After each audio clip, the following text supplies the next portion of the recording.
దేశంలో ఎక్కడా లేనటువంటి మరో అద్భుతమైన సనాతన హెల్త్ కేర్ ఆయుర్వేదం. ఇక్కడ అన్ని రోగాలకు మటుమాయం చేయగలరు. ఆయనే డాక్టర్ డిజి రవికుమార్ గారు, అనువంశిక వైద్యులు. సో ఆయుర్వేదంతో కూడా అన్ని తగ్గించవచ్చు అని రుజువు చేసినటువంటి పండితులు అండ్ నాటు వైద్యులు ప్రజెంట్ మన ముందున్నారు.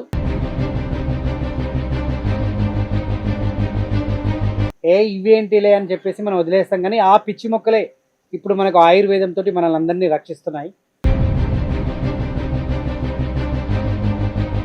ఆస్తమా అంటే ఒకప్పుడు ముసలోళ్ళకే వచ్చేది దమ్ము రోగం, కానీ చిన్నపిల్లలు పుట్టిన వాళ్ళకే ఇప్పుడు 5-6 సంవత్సరాల నుంచే. హలో నమస్తే. ప్రజెంట్ మనం కర్ణాటక స్టేట్లో ఉన్నటువంటి బెంగళూరు దగ్గర హొస్కోటే దగ్గర ఉన్నాము. సో ఈ మధ్య కాలంలో ఆయుర్వేదం అనేది మీ అందరికీ అంటే వస్తున్న కొద్దీ కూడా ఇప్పుడు అందరూ ఆయుర్వేదం మీద డిపెండ్ అయి ఉంటున్నారు. సో ఆయుర్వేదంతో కూడా అన్ని తగ్గించవచ్చు అని రుజువు చేసినటువంటి పండితులు అండ్ నాటు వైద్యులు ప్రజెంట్ మన ముందున్నారు. డిజి రవికుమార్ గారు. సో నిజంగా ఇప్పుడు అందరికీ ఆయన సుపరిచితులు. మనం ఊర్లలో అంటే ఎక్కడ పడితే అక్కడ కొన్ని చెట్లు ఉంటాయి పిచ్చి మొక్కల, ఇవేంటిలే అని చెప్పేసి మనం వదిలేస్తాం, కానీ ఆ పిచ్చి మొక్కలే ఇప్పుడు మనకు ఆయుర్వేదంతో మనల్ని అందరినీ రక్షిస్తున్నాయి. మరి ఇక్కడ చాలా ఈరోజు మనం చూసాము, అంటే ఇవి పిచ్చి మొక్కలని ఇన్ని రోజులు నాకు తెలుసు, కానీ ఇవే మనల్ని కాపాడుతున్నాయని ఇప్పుడు నేను తెలుసుకున్నాను. ప్రజెంట్ ఇక్కడ ఒక మొక్క ఉంది. సో చాలామంది ఈ మధ్యకాలంలో టీబీ, సో చాలామంది బాధపడుతున్నారు. అదేవిధంగా ఆస్తమా అంటే ఒకప్పుడు ముసలోళ్ళకే వచ్చేది దమ్ము రోగం, కానీ చిన్నపిల్లలు పుట్టిన వాళ్ళకే ఇప్పుడు 5-6 సంవత్సరాల నుంచే ఈ ఆస్తమా అని చెప్పేసి నిజంగా చాలామంది పిల్లల్లో కూడా ఇది వ్యాపిస్తుంది. మరి ఎందుకు వస్తుంది ఈ ఆస్తమా, ఈ టీబీ రోగం కూడా ఎందుకు వస్తుంది అనేది కూడా ఒకసారి గురుగారిని అడిగి తెలుసుకునే ప్రయత్నం చేద్దాం. దీనికంటే ముందు మనం హాస్పిటల్కి వెళ్తే మాత్రం టీబీ రోగంతో లక్షలు కాజిస్తారు, కానీ ఇక్కడ మాత్రం కేవలం వేలలో, అంటే ఓ సామాన్యుడు కూడా రీజనబుల్ రేట్స్ తోటి ఇక్కడికి వచ్చి మనం ట్రీట్మెంట్ చేసుకోవచ్చు, మెడిసిన్ కొనుక్కోవచ్చు, అంత తక్కువ. సో ప్రజెంట్ గురుగారు ఉన్నారు, ఆయన అడిగి తెలుసుకునే ప్రయత్నం చేద్దాం. గురుజీ నమస్తే. నమస్తే. ఈ మధ్యకాలంలో ఆస్తమా కానివ్వండి, టీబీ కానివ్వండి, ముఖ్యంగా ఆస్తమా అయితే చిన్నపిల్లల దగ్గర నుంచి కూడా ఈ మధ్యకాలంలో స్కూల్లో హాస్టల్ వేస్తే కూడా అందరికీ ఆస్తమాలు రావడం, పుట్టిన పిల్లలు అంటే 2-3 సంవత్సరాలతో ఆస్తమా రావడం, ఇదంతా మనం చూస్తున్నాము. ఇంకా టీబీ అంటే ఎప్పటి నుంచో ఉంది, అసలు టీబీకి మందే లేదు, టీబీకి దానికి అసలు మెడిసినే లేదని చెప్పేసి కూడా ఇప్పటికీ అదే అంటున్నారు. అసలు మరి టీబీని ఇక్కడ ఉన్నటువంటి మెడిసిన్ తగ్గించవచ్చా లేదా అనేది ఒకసారి క్లారిటీ ఇస్తారా? కావచ్చు.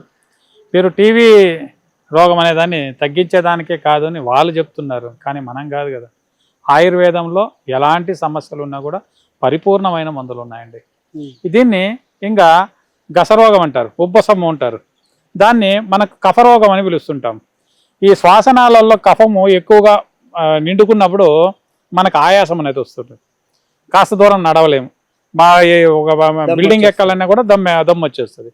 అలాగే గల్లు వస్తూ ఉంటుంది, విపరీతమైన గల్లు వస్తుంటుంది, దాన్ని ఉమ్ముస్తూనే ఉండాలి, దగ్గుతూనే ఉంటారు, ఉమ్ముస్తూనే ఉంటారు. అది చాలా వరకు చాలా మందిలో శ్వాసనాళాలు సరిలేకుండా ఆ సమస్యలు వస్తుంటాయి. రెండోది వచ్చి ఇంకొంతమందికి డస్ట్ అలర్జీలు కొంతమంది ఉంటారు, ఇలాంటి వాళ్ళు కావచ్చు. ఈరోజు నేను ఒక చెట్టు మూలికి చూపిస్తాను. ఈ టీబీ రోగం వచ్చిన వాళ్ళు కావచ్చు, ఎవరైనా కావచ్చు. టీబీ రోగం అనేది ఒక క్షయరోగం అంటాం, దాన్ని క్షయ అని పిలుస్తుంటాం. ఆ క్షయరోగం వచ్చిన వాళ్ళు ఆల్మోస్ట్ ఆయుర్వేదంలో కోలుకోవచ్చు, ఎలాంటి ఇబ్బంది లేదు. ఈరోజు నేను చూపించబోయేది సదాప చెట్టు అని పిలుస్తాం. మన అన్ని మనకి అడవుల్లో దొరుకుతుంది, ఇండ్లకాడ పెంచుకుంటుంటారు, ఇండ్లకాడ చాలా వరకు పెంచుతారు దీన్ని, తెలియదు. కానీ కొంతమందికి తెలుసు, కానీ వాడుకునే రకం తెలియదు అంతే. దీన్ని కొంతమంది ఇండ్లకాడ ఎందుకు వేసుకుంటారంటే సన్ని ఆకు అని కూడా పిలుస్తారు దీన్ని. ఈ ఆడవాళ్ళు కాన్పైనప్పుడు సన్నీలు ముట్టుకుంటే సన్ని అనేది ఒకటి వస్తుంది, ఎప్పుడు పడిచము దగ్గు కొన్ని వస్తూనే ఉంటుంది. అలాంటి వాళ్ళు దీన్ని వాడుకోవచ్చు అనేది ఒక పద్ధతి ఉంది. దీన్ని ఏం చేయాలంటే మనము ఇప్పుడు 100 గ్రాములు ఈ ఆకు తీసుకున్నాం అనుకోండి, 100 గ్రాములు మిరియాల పొడి తీసుకోవాలి. మిరియాల పొడి తీసుకొని బాగా మొత్తం నైజ్గా నూరాలి. నూరి ఈ ఒక మిరియాల గింజ కన్నా కాస్త ఎక్కువ సైజులో మాత్రలు కట్టుకోవాలి. మిరియాల పొడి ప్లస్ ఈ సన్ని ఆకు రెండు చేరి వేసి బాగా నూరుకునేసి మిరియాల కన్నా కాస్త ఎక్కువ బాగా సైజులో మనం మాత్రలు కట్టుకొని నీడలో ఆరబెట్టుకోవాలి. ఆరబెట్టుకొని దీన్ని ప్రతి నిత్యము వాటర్ అంటే ఉడుకు నీళ్ళు తీసుకోవాలి, కాస్త గోరువెచ్చని నీళ్లు తీసుకొని ఒక మాత్ర ఎత్తి నోట్లోకి వేసుకొని నీళ్ళు తాగుతూ రావాలి. తాగుతూ వస్తే వాళ్ళలో ఉన్న ఏది ఈ కఫరోగం కావచ్చు, లేదా ఆయాసం ఉబ్బసం కావచ్చు, దమ్ము కావచ్చు, ఏదైనా ఉన్నీలే ఇవన్నీ తగ్గుతూ వస్తాయి. ఎందుకంటే ఇది శ్వాసనాళాలకి డైరెక్ట్గా పోతుంది, పోయి ఆ శ్వాసనాళాలను శుద్ధి చేస్తుంది. శుద్ధి చేసినప్పుడు ఈ మనం బ్రీతింగ్ తీసుకుంటాం కదా, అది కూడా ఫ్రీ అయిపోతూ వస్తుంది. అప్పుడు కాస్త దూరం నడిచినా మీకే సమస్య రాదు. కాస్త దూరం కాకపోతే ఎంత దూరమైనా నడవచ్చు, సమస్య ఏముండదు. ఇది చాలా అద్భుతంగా పనిచేస్తుంది. మ్యాక్సిమం ఒక మండలం రోజులు తీసుకున్నారనుకోండి, అప్పుడు వాళ్ళకి రిజల్ట్ వస్తుంది. పర్వాలేదు కాస్త రిలీఫ్గా ఉన్నాము అని. ఇది ఎప్పుడు ఈ సమస్య వాళ్ళకి ఎక్కువ అవుతుందంటే, ఇప్పుడు వర్షాకాలం అయినప్పుడు వాళ్ళ ఒంట్లో ఇప్పుడు స్టార్ట్ చేస్తూ ఉంటుంది. అది శీతాకాలం వచ్చినప్పుడు అంటే చలికాలం వచ్చినప్పుడు విపరీతమైన సమస్య వచ్చేస్తుంది. వీళ్ళకి ఎండాకాలంలోనే కాస్త బాగా పారాడగలరు. ఈ 2 సీజన్లలో మాత్రం చాలా సమస్యలతోనే బాధపడుతూ ఉంటారు. అలాంటి వాళ్ళు ఈ ఒక శీతాకాలం ఉన్నప్పుడే తీసుకోవాలి. దీన్ని ఎండాకాలంలో వాడుకోకూడదు. ఇప్పుడు శీతాకాలం వర్షాకాలం వచ్చింది, వర్షాకాలం అయితేనే శీతాకాలం వస్తుంది. ఈ కాలాల్లో దీన్ని వాడుకుంటూ వస్తే కంపల్సరీ ఆ కఫరోగం అనేది కావచ్చు, లేదా ఆయాసం కావచ్చు, దమ్ము కావచ్చు, ఇవన్నీ కూడా నయమవుతూ వస్తాయి. ఇది మూలం. ఏంటంటే ఈ సదాప చెట్టు చాలా అద్భుతంగా పనిచేస్తుంది. అలాగే దీన్ని ఈ సన్ని ఉన్నవాళ్ళు, నేను అప్పుడే చెప్పాను సన్ని ఆకుని ఎందుకంటారని, ఈ సన్ని ఉన్న వాళ్ళు కూడా ఈ మందు వాడుకుంటారు. రావచ్చు, వాడితే కంపల్సరీ ఆ సమస్య తగ్గుతుంది. ఇలా వాడుకోండి. అకస్మాత్తు మాకు దొరకలేదండి, మేము ఇలా సమస్యలో బాధపడుతున్నామన్న వాళ్ళు ఎవరైనా ఉంటే మ్యాక్సిమం ఒక 3 నుంచి 4 నెలలు లేదా 5 నెలలు వాడారనుకోండి, కంపల్సరీ ఆ దమ్ అనే సమస్య ఉండదు, పర్ఫెక్ట్లీ క్లియర్ అవుతుంది. మా దగ్గర ఉన్నాయి మందులు, కావాలంటే పంపిస్తాము. వాడితే 100కి 100% ఆ ఆయాసం అనేది మొత్తం తగ్గిపోతుంది. ఏ సమస్య లేదు దాంట్లో. సో ఇప్పుడు మీ దగ్గర ఉండే ఈ ఆయుర్వేద మెడిసిన్ తోటి టీబీ రోగాన్ని ఎన్ని రోజుల్లో తగ్గించవచ్చు? చెప్పాను కదా, ఇప్పుడు మ్యాక్సిమం 4 నుంచి 5 నెలలు వాడితే చాలు.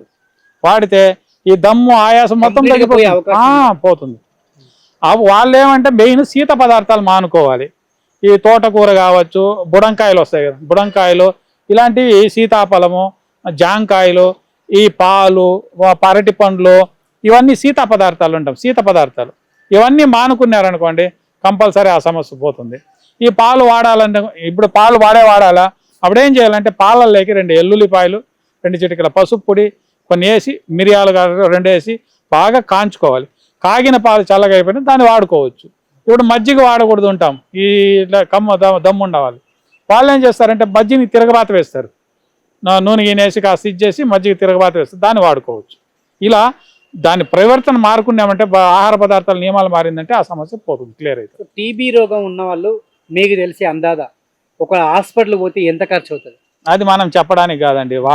ఇప్పుడు సింగిల్ బిల్డింగ్ ఉండే వాళ్ళ దగ్గర పోతే 50,000 కావచ్చు, డబల్ బిల్డింగ్ ఉండే వాళ్ళకి 1,00,000 పోవచ్చు. ఆ బిల్డింగ్ పైకి లేచినంత వాళ్ళ బడ్జెట్ లేస్తుంది. సో అది ఆస్తమా టీబీతో ఎవరైతే బాధపడుతున్న వాళ్ళు ఉన్నారో, సో గురువుగారి నెంబర్ కింద స్క్రోల్ అవుతుంటుంది, మీరు సంప్రదించవచ్చు. అండ్ ఈ యొక్క చెట్టు మన దగ్గర ఉంటే మనల్ని మనమే రక్షించుకోవచ్చు. సో గురువుగారు చెప్పినటువంటి రెమెడీ మాత్రం పాటించండి.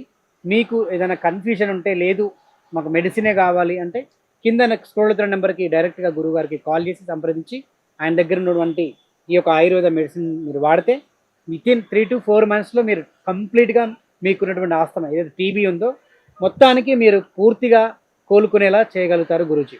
సో మరి ఆలస్యం చేయకుండా నెంబర్కి కాల్ చేయండి. ఓకే, థ్యాంక్ యూ అండి. Thank you.